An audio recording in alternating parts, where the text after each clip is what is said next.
International astronauts and cosmonauts, all members of the Association of Space Explorers, gathered in September 2008 at the University of Washington in Seattle for two panel discussions: International Space Programs Review and Human Health for Long-Duration Exploration. This program is part of a series featuring Dr. Bonnie Dunbar, former NASA astronaut, discussing human health for long-duration exploration, followed by a panel discussion with astronauts Catherine Katie Coleman, Paola Nespoli, Akihiko Hoshida, Dr. Millie Hughes-Fulford, Dr. Bonnie Dunbar, and cosmonauts Reinhold Ewald and Pavel Vinogradov. Good morning. My name is Phyllis Wise, and I'm the provost here at the University of Washington. And I want to really welcome you here to the 21st Planetary Congress. We are thrilled to have you here, excited about the work that you do, and really want to have the connections between the University of Washington and you even better. Your work has led to such a better understanding of space, of the atmosphere of our environment, and have developed so many international collaborations that have helped this work go forward. The UW is deeply connected with space. As the home of Boeing, we have been very, very interested in the development of flight and the technology that goes behind that. There are at least 8 different UW graduates who have been involved with NASA space flights, the latest of which is Greg Johnson, who will be piloting the last shuttle flight to the Hubble Space Telescope, and that is scheduled to take off in October, on October 8th. So many of our children and young people, some of whom are sitting here in the audience, dream of becoming astronauts, and we hope that the training and the exposure to the work that you do will encourage them even further. Our departments of astronautics and aeronautics, astronomy, atmospheric sciences, and earth and space sciences are proud contributors to the work that you do. And so I also want to recognize Bonnie Dunbar, the chair of the Washington State ASE Coordinating Committee, who has made sure that these days here that you will spend here are good and productive for you. I just want to say that I know that some of the participants are stuck in Houston, but I'm sure that this Congress will be very, very rich and very important to your continuing collaborations. And what I'd like to do now is introduce the leader, the panel leader of this discussion for you today. It is regrettable that Dr. Sutton and Dr. Charles can't be with us today. John heads a group in biomedical risk assessment for NASA, based on history, based on research that points the way to future research. Dr. Sutton heads the NASA National Space Biomedical Research Institute that coordinates research across the nation. There are what they call the top-tier universities that conduct that research. It's all peer-reviewed research. And then partner universities. The University of Washington here is one of those top-tier universities, a member of the NSBRI. And there are 3 principal investigators that are engaged in research to help us stay healthy in orbit, both short duration, because we know even on a short flight we have fluid shifts, and on long flights where we have the potential of bone loss and radiation. So what I'd like to do is kind of give an overview on several different topics, and I'm going to use the word that's really vernacular called bioastronautics. This word has actually been through kind of a historical evolution. It was first used about 50 years ago, then replaced by a few other words, and then readopted about a decade ago. It's the field of bioastronautics, and it encompasses human health research in space, the adaptation and countermeasures. It includes the space medicine and the healthcare systems. So each time in the American system we fly, we typically have 2 crew medical officers. I've been one of them. We don't always have to have a medical background, but we are trained to treat Some illnesses, we're trained to suture wounds. For long-duration missions, astronauts have been trained to pull teeth, and you know what is in all of that drill. But it's also about developing the technology and the hardware to deliver that space medicine. The third part of that triangle in bioastronautics research is called habitation and environmental monitoring. And this is really the key to closed-loop life support.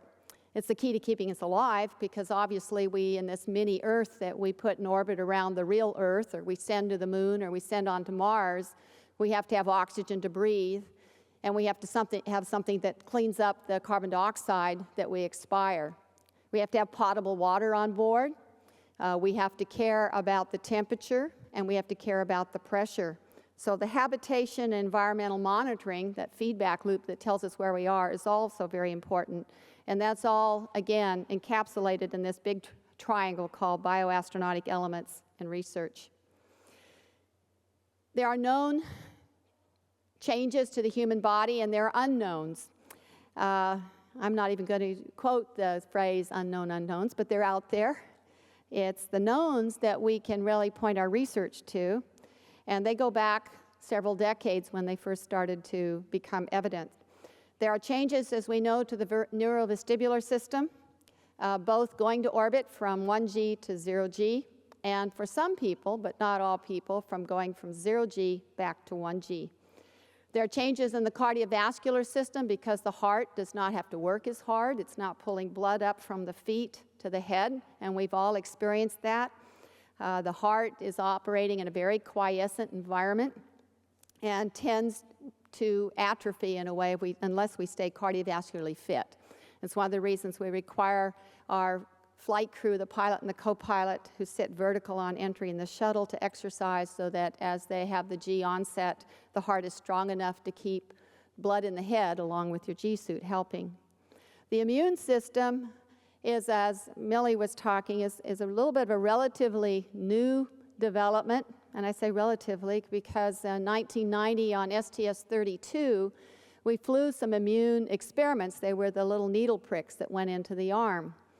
5 of us, Dan Brandenstein was the commander, and before the flight, of course, we took the measurements, and we're all very diverse. We've been exposed to all different kinds of things. After the flight, surprisingly, we looked very similar. Now, interestingly enough, the results would suggest that we were also more susceptible to illness, but none of us got sick. So that skin test was altered somehow by the environment, even our response. It wasn't clear why. And if I say anything incorrect here, I know Millie will correct me. On my first flight in 1985, which was D1, a space lab flight, we actually did take lymphocytes, white cells, blood cells to orbit in a biorack, and we saw the changes there in vitro, outside of the body. And those changes have been replicated in vivo, inside of the body. So there is still much we need to learn. There is research out there and data which suggests that certain cells in a microgravity environment, whether they be mold or mildew, may be mutating differently and faster, and we should all be concerned about that. One of the most obvious challenges for long-duration spaceflight, as Millie was talking about, is bone-muscle systems. You know, as long as we're up there in 0G, we don't notice it, and we operate just fine. Of course, unless there was that event where we were doing an EVA, we've been up for a year, we haven't been exercising. The suit is hard. Mini suits, they're a balloon, are hard to work against, and there's always the potential of having a microfracture just because you're working against this very hard suit. That's one of the concerns for long-duration missions on even the moon, 90 days, 120 days, because we don't know the threshold of all of that loss, and what is the susceptibility to our bones to a spiral fracture, for example, in the suit on the surface after many months up there. So balance disorders, cardiovascular deconditioning, decreased immune function, muscle atrophy, and bone loss are all some of the effects of being in a weightless or partial gravity environment. In my last job at the Johnson Space Center, I was the associate director in space biomedical research and space and life sciences director, and my job was being part of risk assessment. We started biomedical research before we ever went to the moon. And those of you that flew, and Bill's not here, know that. Even in low Earth orbit, in a 14-day mission, we were collecting biomedical data. We actually started before humans, as you know. We started with Abel and Baker and Ham of the primate species, collecting data to ensure that the mammals could fly. Then took that data into Apollo, collected it. There was so much we didn't know. There were physicians who weren't sure that the human cells would operate in a microgravity environment. There was so little that we knew back in those days. But we did make it to the moon, and we made it back. We're probably very fortunate we didn't have a major solar event because we probably weren't as well prepared as we should be. It isn't well known by many that Skylab was established primarily as a biomedical research laboratory. We flew 3 crews to it. The first flight, of course, was in 1973. The longest duration was 84 days. A condition of being assigned to that flight was, as Dr. Chris Kraft said, you had to be willing to be a guinea pig because we needed that data to go on to Mars. In 1973, Wernher von Braun had a strategic plan that put us on the surface of Mars in about the year 2000. So we're 8 years late right now. And they knew that we had to understand what was happening in the weightless environment. If you've seen some of the pictures, they look like this. We flew our first flight surgeon on the lower right-hand side, Dr. Joe Kerwin, who went on to head the Space and Life Sciences Directorate at one time. We had bicycle ergometers, we did medical exams, and we conducted what was called the first whole-body human metabolic balance. What that meant is that all of the calories, all the composition of the food was measured and known, and every astronaut recorded what they consumed. And then aliquots, or specimens of both urine and feces, were collected and returned. That's where we first saw the loss of calcium out of the bones in the body. It's an 84-day flight. And of course, as more and more people started to fly in the Russian program, we started collaborating with Russia well before Apollo-Soyuz, and through Apollo-Soyuz, and even before Shuttle Mir, we continued that collaboration in sharing data. The shuttle flight gave us another opportunity to, as Millie talked about, she was on what was called the SLS-1 mission, the first really dedicated space life sciences mission. But for most of us, we know that we flew some experiments almost every flight.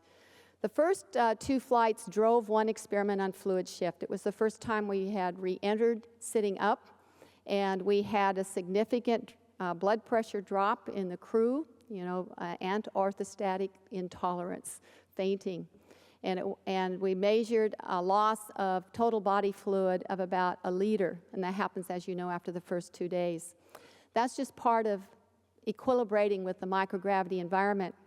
But it changed the whole protocol for reentry. And as you know, now we drink 32 ounces of liquid and salt to try to replenish that liquid, so as we re-enter the Earth's atmosphere, that our heart has enough blood to pump to the brain, because the G-suit can only help you to a certain point. You need the rest of that inner body fluid. This slide is actually a little bit dated now. We've had more flights. I show this to many universities. If you look back at the history of the shuttle and the over 120 flights we've had and count the experiments, there are more than 2,000, more than 200 universities. We've flown even middle school experiments. We have graduated in the research hundreds and thousands of graduate students, and we've had a number of companies involved in this research. The shuttle is limited in duration, but even that limited duration has allowed us to do quite a bit of very groundbreaking research, because, as Millie pointed out, we can only do 1 G down here, and we have learned that cells care. They care whether it's 0, they care whether it's fractional.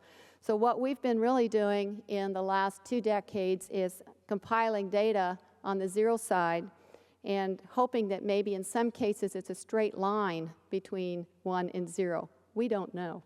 Unless we do centrifuge work in microgravity or actually have long-duration bases on the moon at 1/6 G, we're sort of guessing on where all the thresholds are. And this is my pretty picture launch.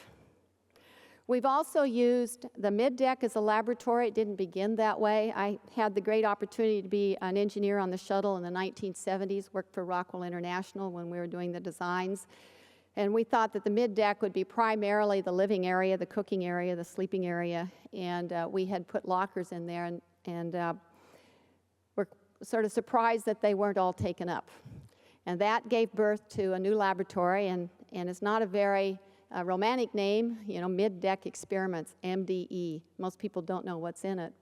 But we've had universities do their research there. Many of you who've flown the shuttle know that. Some of the early work in cardiovascular research was done. The ultrasound work, we did that in 1990. Lower body negative pressure work in crystal growth and many of the other physical sciences were done on the mid-deck of the shuttle. In 1983, we flew the first space laboratory in the payload bay of the shuttle. Space Lab was a cooperative effort with the European Space Agency. And in fact, when it was, the partnership was started in the 1980s, 1970s. It was a partnership with ESA and Germany to build a man-rated vehicle laboratory in a cooperative effort. ESA eventually built 2. I had the opportunity on my first flight to fly in number 2 when we flew D1, Deutschland 1, in 1985. Most of those experiments were from Europe, most of them from West Germany. This gave us a really great environment. It had power. It could power simultaneous experiments. It had venting. You could do crystal growth and vent overboard. It had data systems that could involve the ground-based researchers, so we gave birth to the POC, the Payload Operations Control Center, not only at the Johnson Space Center, but at the Marshall Space Flight Center. And now, with the station, you have researchers in our partner countries. So they can be in Europe, they can be in Japan, and other locations. We were able to simultaneously operate, as I mentioned, many different experiments. Was focused on microgravity physical sciences, such as this one in 1950.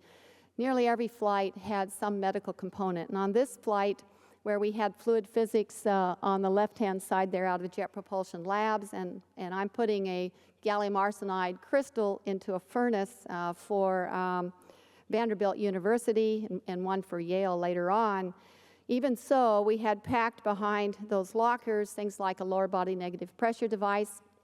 I flew it first on STS-32 in 1990, and then flew it again on STS-50 in 1992.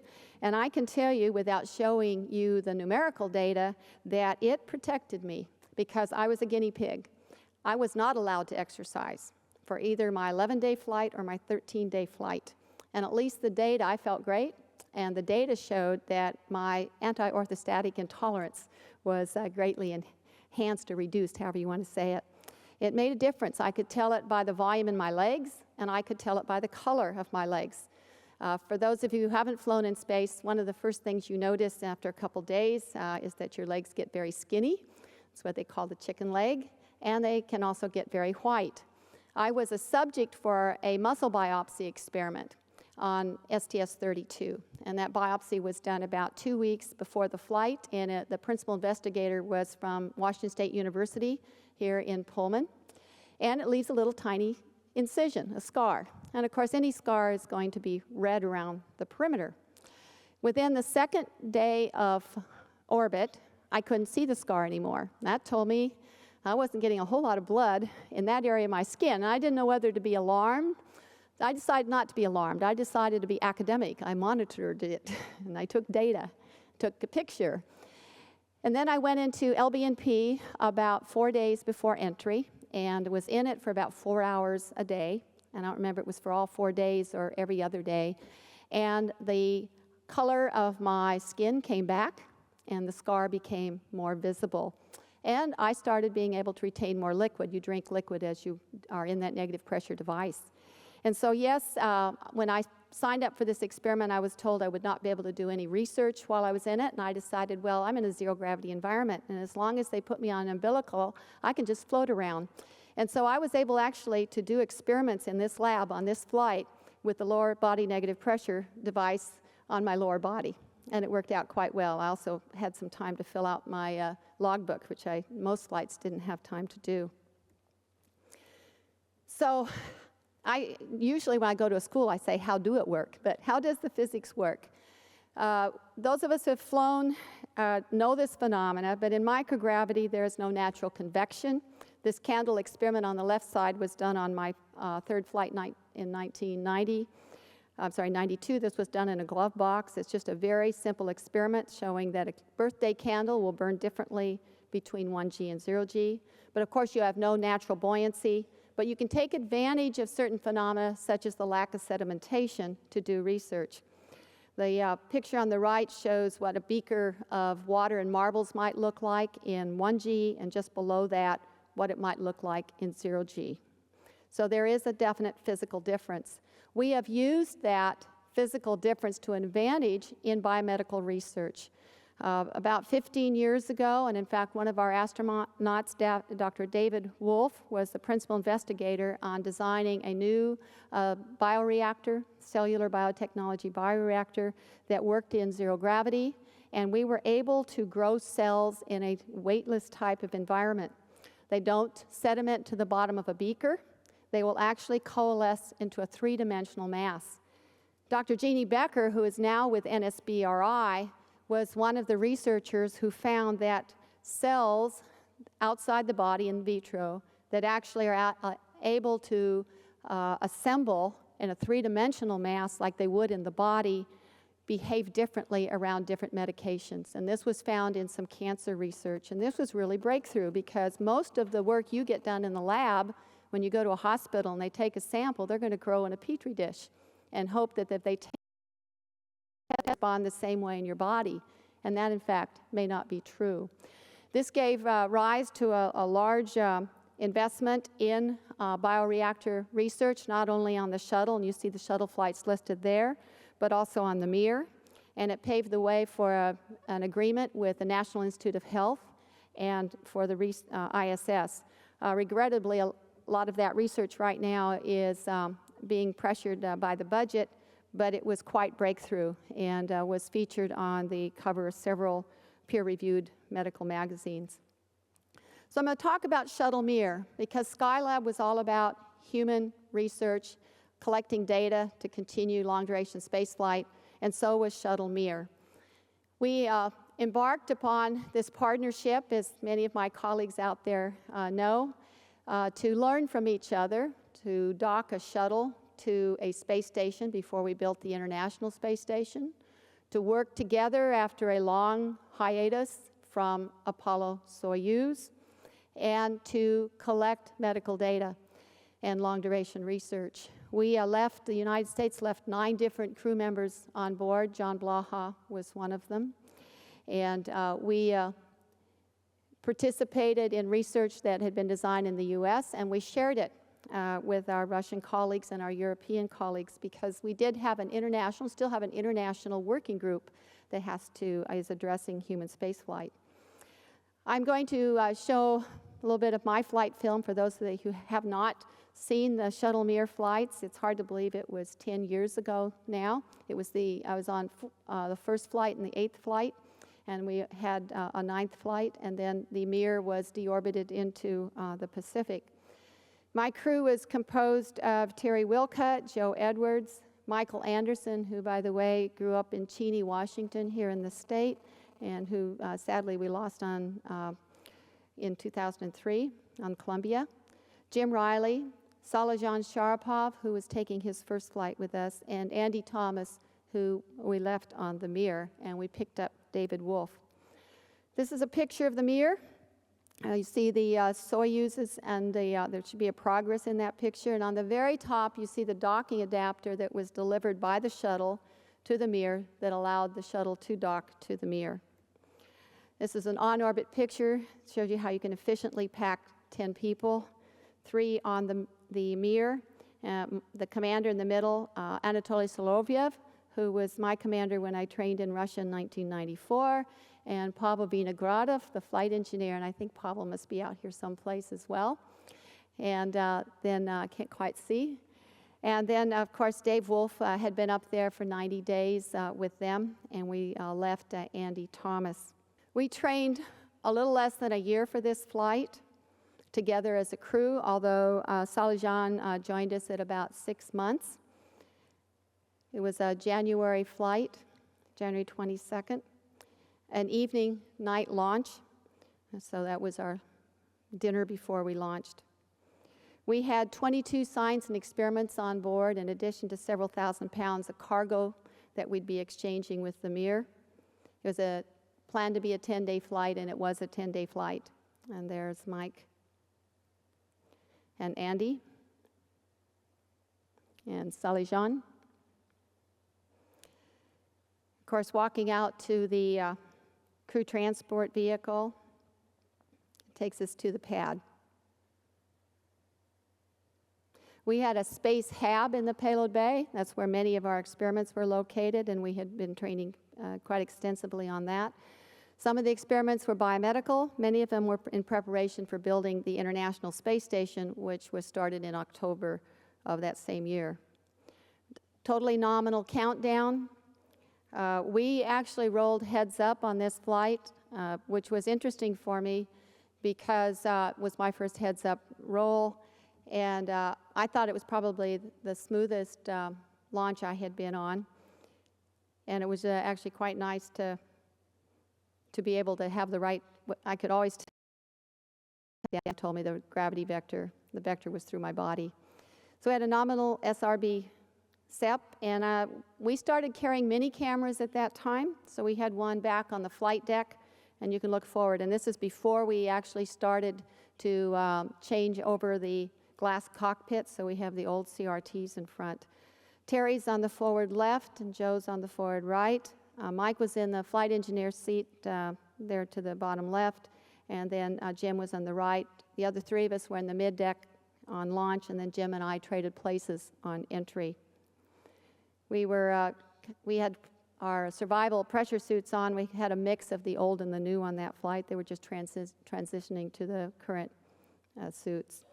Opened the doors. It's, again, a standard rendezvous, about 2 days, but we opened up the lab first thing, and you can float in, and now you see all the lockers. Unlike Space Lab, which had racks of equipment, the Space Hab was composed of locker-size elements. Some contained experiments, others contained supplies for the Mir, and others just stowage for the Space Hab itself. Space Hab is operated off of IBM ThinkPad laptop computers. The first thing that we did, Mike and I did, was unstow the equipment for a piece of Japanese equipment. This is the real-time radiation monitoring device, and this is looking at the radiation flux through the South Atlantic anomaly. Probably some of you have been about ready to go to sleep through the anomaly, close your eyes, and all of a sudden see the retinal flashes. Well, that's the high-density flux through that area, and the Japanese were very interested in investigating that. This is also a radiation experiment. Those are Bonner balls with detectors in them, a number of candidate experiments that might be used to protect crew members in the future. We carried the Earth Cam with us. This is Dr. Sally Ride's middle school system that they could take pictures of the Earth. We assigned Jim to an experiment from the University of Colorado. This is a soil experiment from civil engineering, but those of us in Seattle are probably very familiar with these kinds of soils. During an earthquake, they liquefy, so the buildings actually fall over. And the only environment in which they can simulate that compressibility or lack thereof is in a weightless environment. Finally, at the end of the second day, we are underneath the Mir. We have, of course, disengaged all of the auto systems, and it's now being manually flown by Terry, and all of the crew is participating. We have laser range finders, we have radar, and we're, as you know, all focused pretty heavily on that object. So on the left-hand side, you can see the docking adapter. It was a night docking. Terry did an outstanding job in, it's all about the closing speed, roll, pitch, and yaw, X, Y, and Z. We engaged the latches, pulled the two systems together, checked the pressure integrity at the interface, and then check the pressure between the modules so we can equalize, and then prepare to open the hatch. So on the other side of the hatch is Dave Wolf, and he's ending his 3-month stay. Terry's opening the hatch. And I know there's always a little bit of push and pull about who goes into whose module first. In this case, I think Terry was able to pull Anatoly in first so we could get pictures. I think we'd planned this actually. And they were happy to see us. We brought mail from home, some gifts, some fresh food, and hopefully some good conversation. And it's all part of the psychological aspect of being up there for quite some time. So behind him is coming Pavel.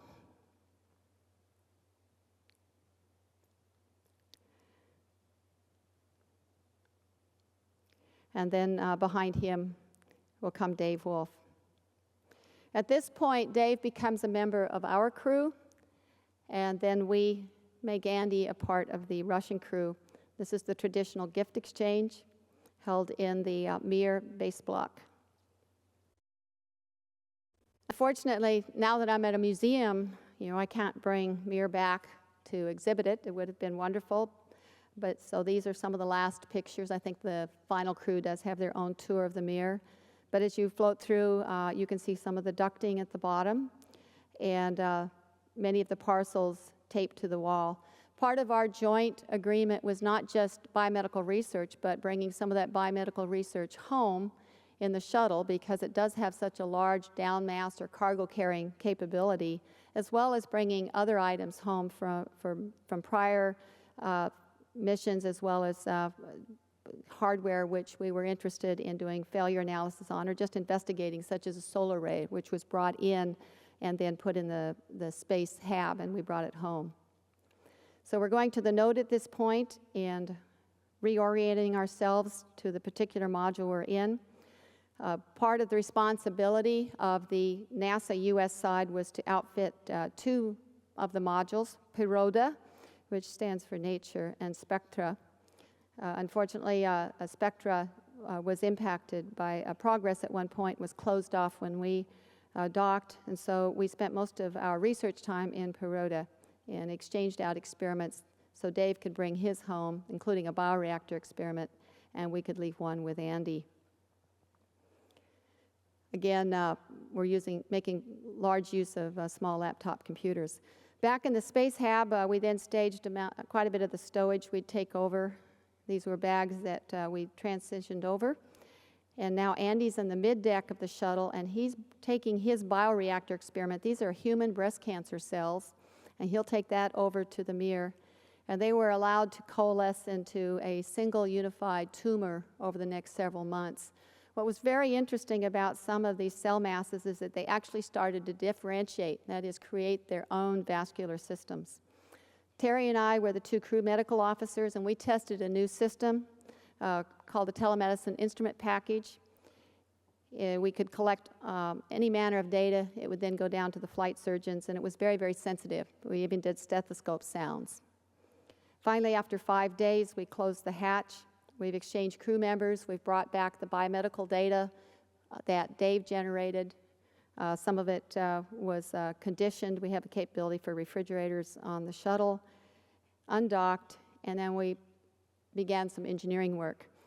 Every departing flight took pictures of the exterior of the Mir with our Hasselblads and the Nikons. We shared that data with our Russian colleagues in a common database, and that information was used in design or redesign, in some cases, of the International Space Station.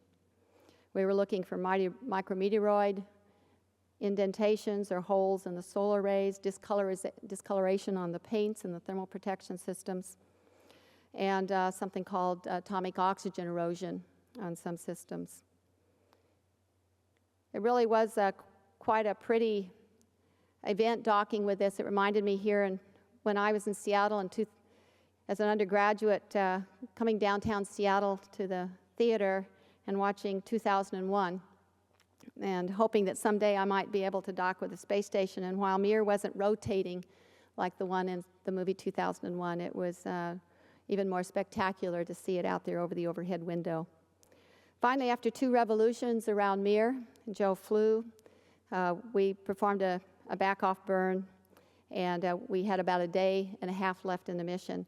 Mike is doing some work here with a Canadian experiment that was eventually used with a Canadian robotic arm. This is Space Vision System. This is actually how we assembled the space station together without direct view through the windows. We tested a device for measuring mass, because we can't measure weight, called the mass measuring device. All the crew members provided data. It's a very simple physics experiment. We carried an experiment for West Germany. These are swordtail guppies that gave birth in flight.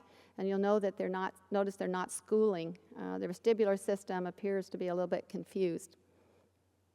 But it was great entertainment for the crew.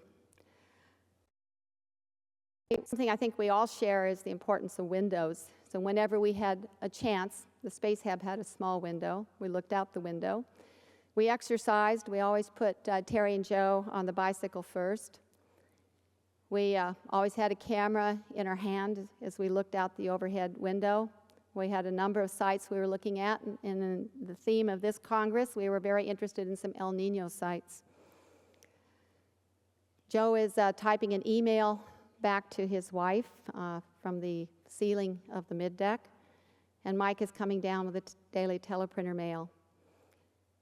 They made a hometown movie for the middle school students in Cheney and Joe's hometown in Alabama. Those were M&Ms.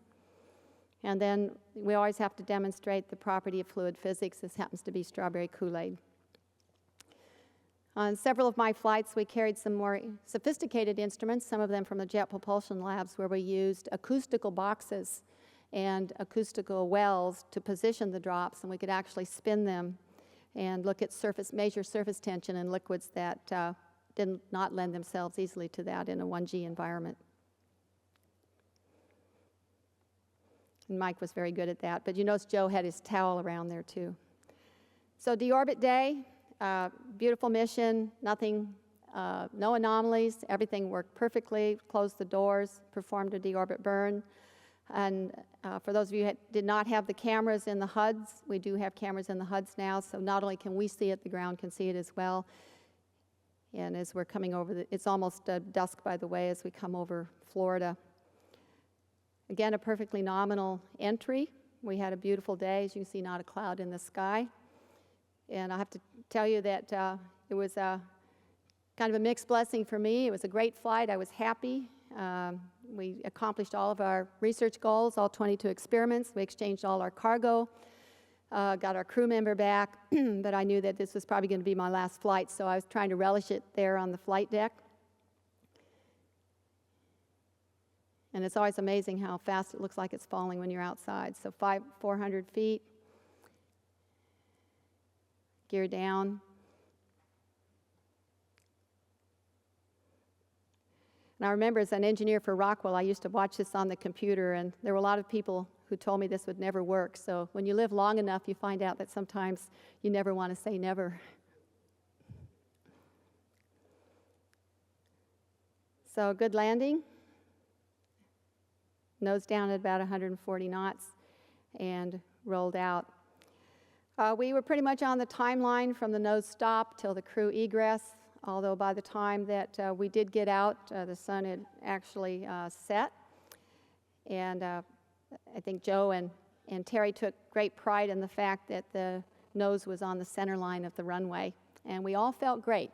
I have to tell you, we all followed the protocols, all of the countermeasures. We fluid loaded, we exercised, although as a mission specialist I didn't get as much time as Joe and Terry.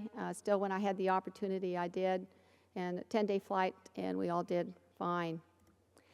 We hoped that what we did was in some small way contributing to this International Space Station that's orbiting about us right now with 3 people, with most of its laboratories on board, and that it can help us in the future as well as we plan for long-duration spaceflight, really long-duration spaceflight.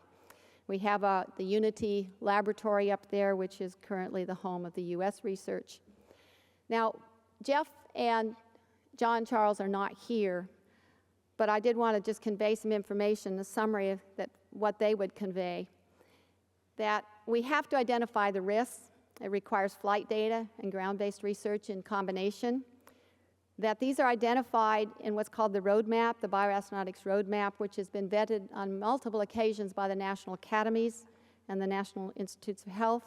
It has a document number. It's called HRP 47052 Revision A, with last baseline in July 2007. And it establishes the flow down of requirements from the exploration Office of the Chief Health Medical Officer to the HRP programs and to the development of the future vehicles. To develop those countermeasures, we require research. We need to know what 1, 0, 1, 6, and 1/3 mean, if these are the destinations that we go to. And that research is coordinated through the National Space Biomedical Research Institute, and all of these areas are summarized, the research, why we're doing it, and the partner universities or other government agencies on the website www.nsbri.org.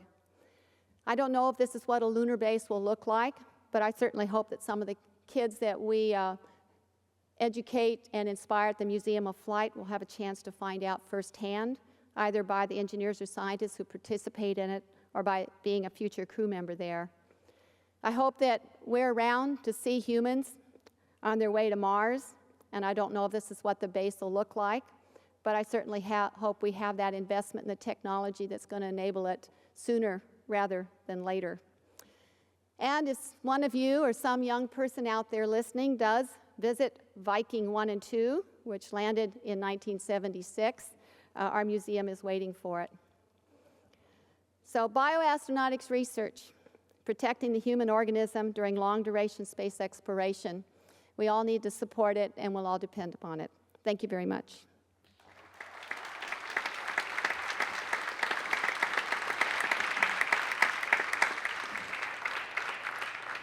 I want to thank all speakers that they responded so marvelously to my calls of urgency, and we have actually saved some time now for the discussion.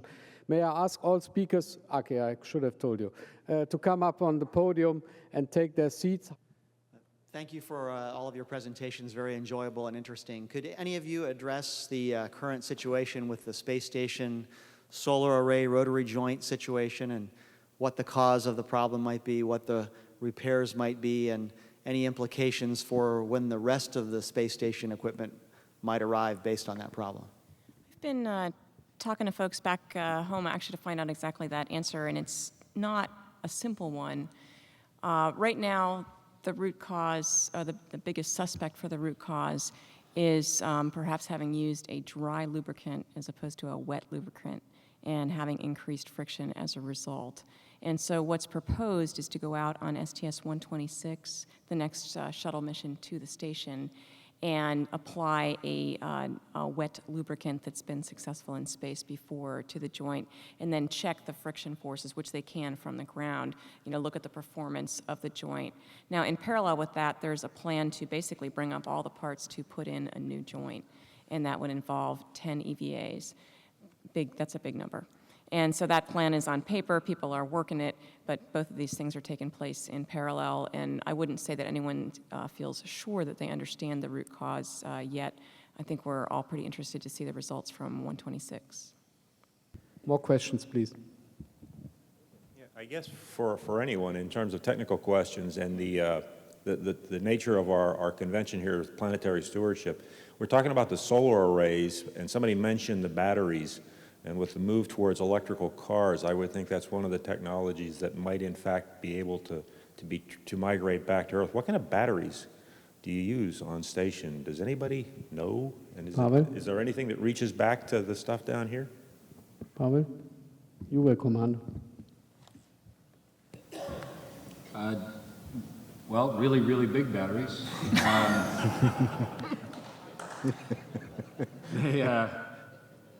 They of course, take some pretty wicked cycles. We go around 16 times a day, so they're charging half the time and discharging half the time. They have a really small temperature. I forget exactly the chemistry of the battery. Sorry, when I was going through the training, that wasn't really all that interesting to me. But they have a very tight temperature control in order to maintain their longevity. We really carefully control, actively control the temperatures on the batteries out there. I haven't heard anything directly about applications for battery power on Earth. To this point, touch wood, the batteries have done an admirable job. The Russian program has a lot deeper experience than we do in this, having had battery-powered space stations for a long time. We've been really pleased with how well the batteries are doing on station, but to answer your question directly, Bob, I don't know the answer. Other facts? Okay, so that's our knowledge here. Tom? Feel free. I think the chemistry is nickel metal hydride, and that's the technology. And because the station design got started so long ago, in the late 80s, that selection was probably advanced for its time, but now it's not as advanced as the lithium kinds of batteries that are being used in vehicles down here. So it might be the case that the space program is going to be searching the commercial world for battery technology to enable us to do things in space rather than this particular space station battery helping us out down here. But Carl Waltz was telling me, Carl, are you here this morning? Yeah. Carl was telling me that the NASA search for advanced battery technology for surface systems on the Moon and Mars, planetary spacecraft, and so on, might be one of the drivers, the pioneering edges of battery technology that can then be used for more efficient use in vehicles down here. So. Space station, I think, is a generation behind where everybody else is, but they're very reliable and huge, as you said. Really big, right? Of course, a couple of years from now, shuttle is going to be retired, and maybe there's going to be some more flights, and maybe there won't. But the question is mainly addressed to maybe all the international partners.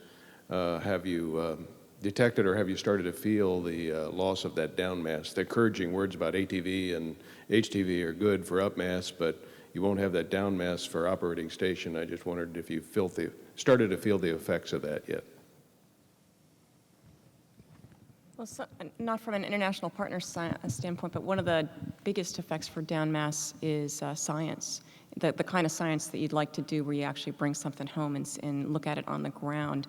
The good news for that is I think that the video technology has, and analytical technology that we've been able to bring on board have advanced quite a bit, certainly since my space station missions. And what I'm finding, I just completed training in the Columbus module, and what I'm hearing from investigators is that the bandwidth that they are able to bring down to the ground is actually quite adequate to do a lot of the investigations that they'd like to do into fluid physics and things like that. And so, because they knew they were limited on crew time, and they knew, I think, that down mass has always been a problem. Now it's more of a problem. They've been trying to rely on analysis that they can do on board, and I think that folks have been designing pretty successfully around that. Doesn't mean that there's not more things we could do if we could bring more things down. And Dick, Katie and I have been going through training here together, and one of the things that's interesting is a lot of the experiments were designed before the realities of the lack of down mass were faced. And so their thought initially was that they were going to be able to bring down blood or urine or technical samples back to Earth. We're still planning to do that, but of course they can only right now come down with the crew in the descent module of the Soyuz. So it's really limited mass and volume, like the size of a shaving kit or something, that amount of stuff you can bring home. I think, in fact, it's going to drive us to do more science on board. And I think we're just coming to that realization that the Japanese have built a terrific laboratory. The Europeans have built a really good laboratory. We have centrifuges, we have glove boxes, we have analytical capability, we have microscopes. There's a lot of things that at first they thought they had to do automated for crew time concerns, and they'd be able to bring the stuff home. I think we're going to come around to the fact that we have 6 people up there and all of this capability, and now we're going to try and, just like you do on Earth, use the capabilities you have in situ to try and do the science that you can.